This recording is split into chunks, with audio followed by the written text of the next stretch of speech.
The largest study to date was released this week on cell phones and cancer, and once again the results were inconclusive. So we still don't know of any direct link between the two. But it's interesting to note some very knowledgeable people are cautious about their use. And as health reporter Alicia Booth shows us, there are some things you can do to cut your risk just in case. Billions of us have them. Here in Northeast Ohio, everywhere you look, someone's on a cell phone, walking, talking, driving, and most anyone who has one will admit it's important. But Cleveland State University student Minza Lee takes it to another level. It's almost the most important thing in my life. But there is a fear lurking that one day we'll discover all this cell phone use is going to cause cancer. Just ask Casey Petritis. I'm pretty sure we're going to, yeah, definitely. Right now, there is no direct connection between cell phones and cancer. But you do have to wonder, can all this cell phone use be hurting us? No, but it represents a concern. This medical physicist says the concern is radiation. Cell phones emit low-frequency microwaves. The FCC regulates it through specific absorption rates. SAR measures the amount of radiation your body absorbs.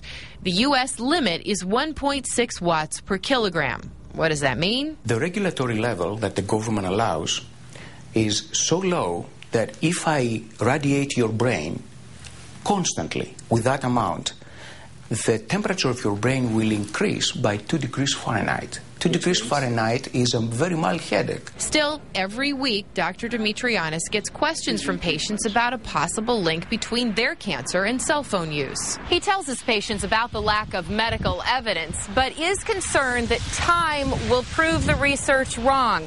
And personally, he doesn't even use a cell phone in rural areas because it takes more radiation to make them work. He refuses to use a cell phone in his car, and he only buys phones with low SAR emissions. Another person a lot more knowledgeable than most of us is Dr. Andrew Sloan, the director of the Brain Tumor and Neuro-Oncology Center at University Hospitals.